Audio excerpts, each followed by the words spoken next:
Hi there. This video is for any of you who have dabbled with that pesky habit of emotionally eating. I will tell you, I have not historically been an emotional eater or really a foodie for that matter. And if any of you can relate, I have just come off of a season of my life where I felt a little bit steamrolled.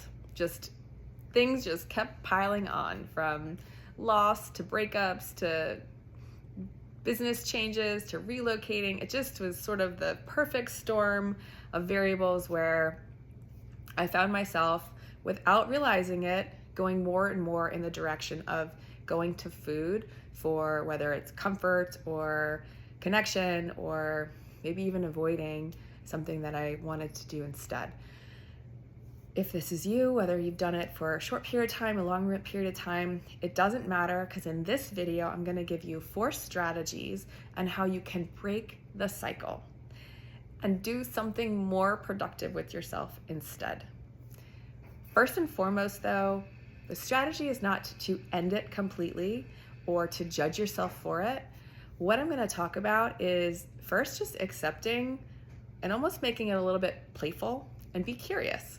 So if you can add these variables to these 4 strategies, then it will be a much more enjoyable experience. So for myself, I found myself in this flow of going more and more to food. And so rather than rushing to try and fix it, I thought, let's just sit with this for a minute and allow it and just dance a little bit with this process and see how many different ways can I start to engage with whatever this something is happening for me, because it's new, it's different. I seem to be doing it different, and different in not a great way, but there's just something emerging for me that I just want to take a look at. So I sat and put myself into a little bit of a thought experiment, and here's the strategies that, between my experiment and what I know about behavior change and neuroscience, offering to you. So the first one is to, rather than stop completely, it's to create a wedge between the impulse to go for food or do the action of emotionally eating and actually doing it. So you want to create a wedge. So before it's, or if it is stands right now, you have an impulse and all of a sudden you're eating food before you realize it. The goal for this first one is to simply just create a 90-second wedge between the impulse to go for the food and the action of going for the food. Super simple.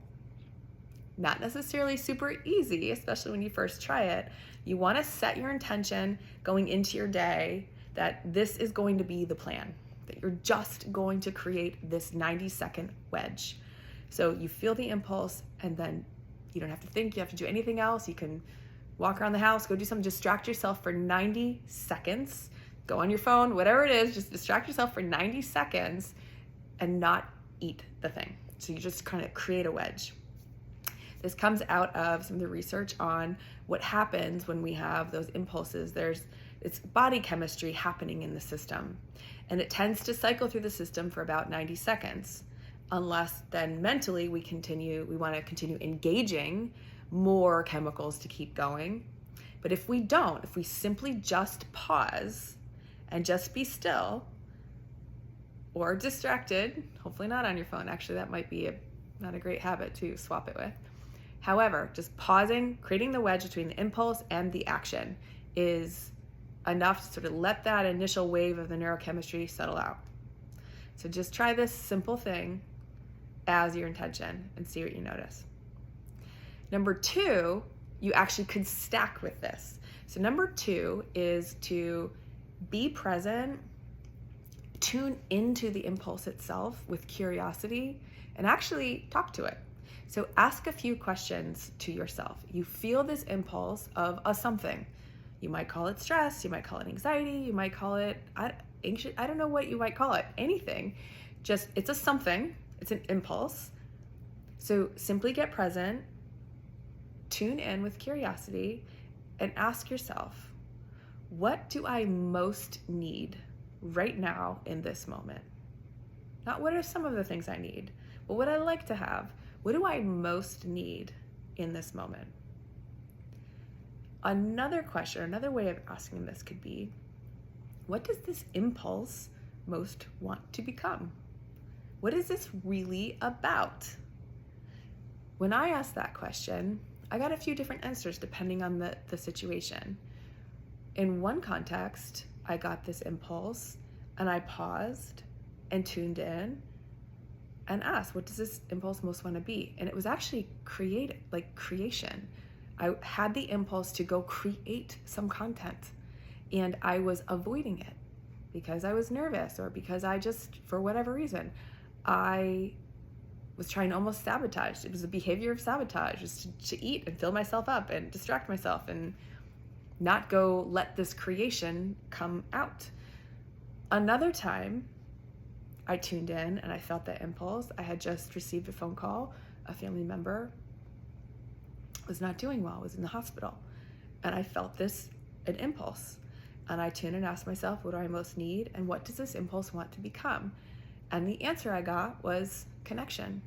So I was feeling like I just needed some support and connection. And so in that moment, by waiting my 90 seconds and tuning in, I was able to then go just cuddle with my dog for a little bit, because I just wanted to have comfort in that way. And I was able to replace the action of eating food instead. A third time I asked myself this, and it was compassion.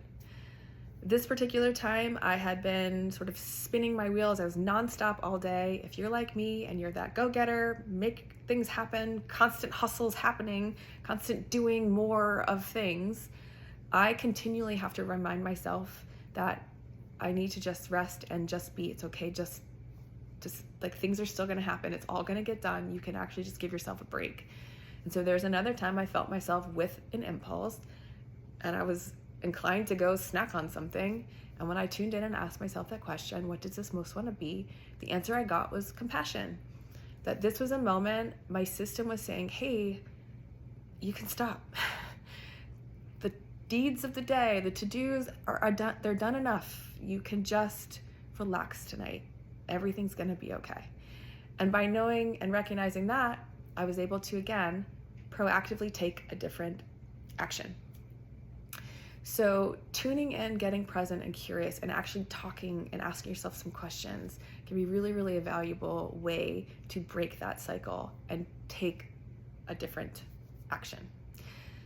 Number 3 is to actually break or disrupt the pattern. So the pause is pausing the pattern, right? Asking the questions is a way to, get some deeper information about really what's going on. This one is a little bit more environment-based. So change the variables.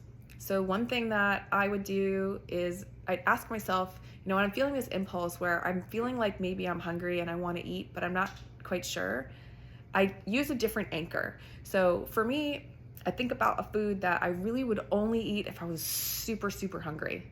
And the first thing that came to mind to me was like plain celery. The only time I've ever actually enjoyed celery is when it's loaded with peanut butter. So would I eat plain celery? Yes, if I'm super hungry. If I'm absolutely hungry, I would eat celery.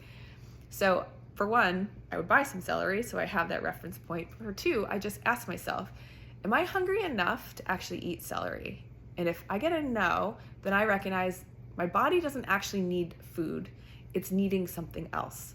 So I can, again, find out what the next else is, but just changing that variable of the what that I'm eating. Instead of eating this really delicious, soul type of food or junk food that's not really doing anything for me but giving me sugar, and instead replace it with something like celery, then I get a clear anchor point, a clear gauge on what my body, the message of my body and the way I'm interpreting that message are disconnected. Another thing you can do is add something in front of eating that thing. So you still may eat the ice cream or eat the thing, but just pound a big tall glass of water first. Again, trying to pad in a 90-second or a couple minutes before you actually eat the next thing. You can add a tall glass of water. You could add 10 deep breaths. You could add a walk around the block. Maybe even changing, this one helped me, the route you take through your house. So one thing that I would notice is certain windows of time when I was more likely to have this urge and then go eat food. It's if I had a busy day at work and I didn't have an afternoon snack, I come home, I'm hungry, I see the kitchen first, so I tend to come in, say hi to my dog, go straight to the kitchen and grab a snack is what the intention is, but it doesn't always stay that way. So instead, I changed my pattern of how I move through the house. So if I first come in, go straight into my bedroom and change into my workout clothes. Again, it bought me enough time to let the urge pass, and it changed my route. So it disrupted the pattern in that way. So I'm not going straight to the fridge. I'm putting barriers in my way. So I'm going and changing. I'm going to clean up and do some laundry. I'm just going to do something else other than the route to the fridge. So these are some ways that you can start to disrupt. Another one might be maybe don't come straight home. Go to a class or enlist a friend for a walk. Walk with your partner or spouse, hang out with your kids, things like that, where you're just changing up when you might be more inclined to reach for that or have that pattern play out. You just want to insert some things in the way to take you a different path. Number 4 has 2 aspects to it. It's leveraging some type of imagery or meditation, okay? So one version of this might be engaging in mindfulness meditation. Now, this is one that you would do sort of on a different moment of the day, not maybe the in the moment day. You practice mindfulness in sort of an easier moment, like a morning moment. Take a few minutes when you're starting your day or grounding for your day, maybe the middle of your day. Take a few minutes to get practiced in centering in yourself and being with what is. That means externally. That also means any thoughts or impulses that you're feeling internally. You just get practice in staying centered and just being with it. So it can just pass through you, pass by you. You don't have to engage in it. The image I like to have for this is like sitting in the eye of the tornado. No matter what is spiraling around you, you can just sit blissfully in the center of it, and it doesn't have to impact you. So getting practiced at this in off moments makes it easier that when you're in a moment where you do have a lot of stress, maybe a lot of fatigue, a lot of variables happening, and now you get this urge or impulse, you have a little bit more ability. You have a strategy that says, oh, actually don't have to, this is just something I can let be. I can be with it. I don't have to act from it, take an action out of it. So that's one way you can do it. Another way, again, off moment, would be using a type of meditation or guided imagery that can actually talk you through how to reprogram those automated habits. I know BrainTap is a really great resource, but I'm sure you can Google or get some free ones that are just guided meditations on how do you start to repattern when you're feeling the level of stress that you feel, but when you're feeling those variables that want to make you take this action, you can start to repattern that just through imagery itself. Again, maybe in your morning moments or before bed are good times to do that. Another way you can use imagery in the moment is actually really a playful way to do it. It's to create an imagery anchor and then play with the anchor. So for example, if I tune in to that impulse I'm having and I give it an image or ask it to give me an image, I get this dark, stormy cloud, like something's bubbling up, like a storm of a stir up is starting to happen. So I can take that image now that I have a reference point or an anchor, and I can start to play with that image. So when I see that, I can actually now expand it and blow it up. Could I make it more intense and more big and spread it fully up and out and in all through my body and all through the house? And when I do that, what I notice is it tends to dilute, because I've realized, for one, I've bought myself enough time for the chemicals to pass through, but I've also realized this is a controllable thing. It's not something that is consuming me.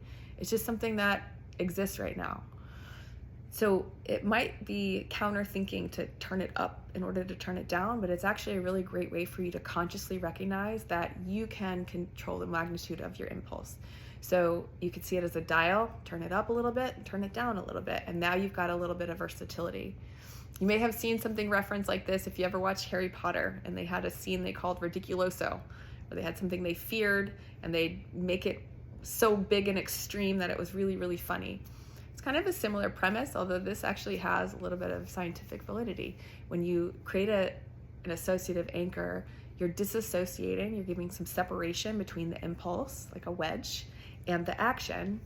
And then by changing the imagery, you can inform and repattern the brain on that different action and give yourself a little bit more autonomy. So those are a couple strategies to try to break the cycle of emotionally eating, if that's something you're ready to let go of. And if you liked this video, subscribe to my link, subscribe to my channel, and we'll see you on the next one. And if you like this video, if you like this video, there's more on my site, subscribe to my channel, and I'll see you there.